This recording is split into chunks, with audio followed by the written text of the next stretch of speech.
आज हमारा टॉपिक है पारिभाषिक शब्दावली। पारिभाषिक शब्दावली क्या है या फिर पारिभाषिक शब्द किसे कहा जाता है? अपने भावों और विचारों को व्यक्त करने का भाषा सशक्त माध्यम है। अपने विचारों को प्रकट करने के लिए हमें सामान्यतया दो प्रकार के शब्दों की ज़रूरत पड़ती है, सामान्य शब्द और पारिभाषिक शब्द। सामान्य शब्द तो वो होते हैं जो बोलने में सरल होते हैं, आसान होते हैं और जिनके कई अर्थ निकल सकते हैं। लेकिन पारिभाषिक शब्द वे होते हैं जिनकी परिभाषा एक ही हो या फिर जिसकी सीमा बांध दी जाती है, या फिर दूसरे शब्दों में कहें, जिन शब्दों का एक निश्चित अर्थ होता है वे पारिभाषिक शब्द कहलाते हैं। पारिभाषिक शब्द प्राय विज्ञान और तकनीकी विषयों से संबंधित होते हैं। जैसे स्नायु शब्द चिकित्सा या विज्ञान से संबंधित है और अधिवेशन सिर्फ राजनीति से। इन शब्दों का एक निश्चित अर्थ है, इनका दूसरा कोई अर्थ नहीं निकलता।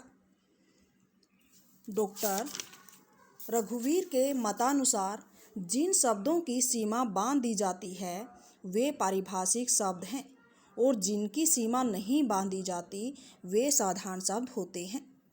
डॉक्टर भोलानाथ तिवारी के अनुसार पारिभाषिक शब्द वो होते हैं जो राजनीति, विज्ञान और दर्शन से संबंधित हैं। अब है पारिभाषिक शब्दावली का महत्व। आज के वैज्ञानिक युग में पारिभाषिक शब्दावली का विशेष महत्व है। इसके बिना हिंदी भाषा संपूर्ण नहीं होती। विदेशी ज्ञान और तकनीकी ज्ञान प्राप्त करने के लिए हमें इसकी बहुत आवश्यकता पड़ती है। पारिभाषिक शब्दों का एक निश्चित अर्थ होता है, इसी कारण ये बहुत सरल तथा स्पष्ट होते हैं। सामान्य भाषा में श्रोता को यानी कि सुनने वाले को बात समझने के लिए अपने मस्तिष्क पर जोर देना पड़ता है, क्योंकि कई बार हमारी सामान्य भाषा व्यंग्यपूर्ण होती है। हमें समझने में समय लग जाता है कि वक्ता यानी कि बोलने वाले ने किस उद्देश्य से ये बात कही है, लेकिन पारिभाषिक शब्दों का तो उच्चारण से ही स्पष्ट पता चल जाता है। उदाहरण के लिए ग्रीन रूम शब्द है जिसका शाब्दिक अर्थ है हरा कमरा। अगर हम हरा कमरा बोलेंगे तो इसका अर्थ स्पष्ट नहीं होगा, क्योंकि यह एक पारिभाषिक शब्द है जिसका अर्थ होता है वह कमरा जिसमें कलाकार कार्यक्रम प्रस्तुत करने से पहले तैयार होते हैं, अर्थात कलाकारों के तैयार होने का कमरा। आज के वैज्ञानिक युग में हमारा जीवन पूर्णतया यानी कि पूरी तरह से विज्ञान और तकनीक पर ही निर्भर है।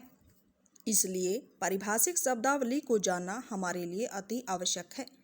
आज हमारी हिंदी भाषा राजभाषा, राष्ट्रभाषा, संपर्क भाषा और अंतर्राष्ट्रीय भाषा के रूप में जानी जाती है। आधुनिक विज्ञान की खोजों के बारे में विद्यार्थियों को तभी शिक्षा प्राप्त हो सकेगी जब हमारे पास उपयुक्त पारिभाषिक शब्दावली होगी। अगला क्वेश्चन है पारिभाषिक शब्दावली के निर्माण के विविध संप्रदाय। पारिभाषिक शब्दावली को बनाने के लिए अलग अलग संप्रदाय सक्रिय रहे हैं। यही कारण है कि भारत सरकार के मानव संसाधन विकास मंत्रालय ने 1961 ईस्वी में वैज्ञानिक और तकनीकी शब्दावली आयोग का भी गठन किया। ये संप्रदाय निम्नलिखित हैं। पहला है शुद्धतावादी विचारधारा। इस विचारधारा के प्रवर्तक डॉक्टर रघुवीर थे।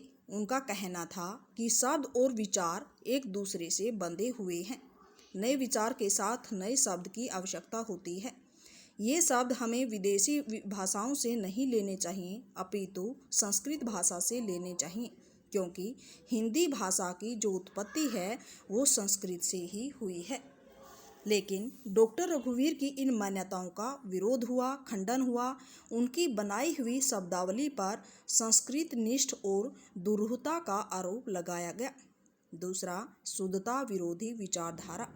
ये विचारधारा देशज प्रत्ययों और उपसर्गों के आधार पर शब्द बनाने की समर्थक थी। ये लोग व्याकरण के नियमों को भी त्यागने को तैयार थे।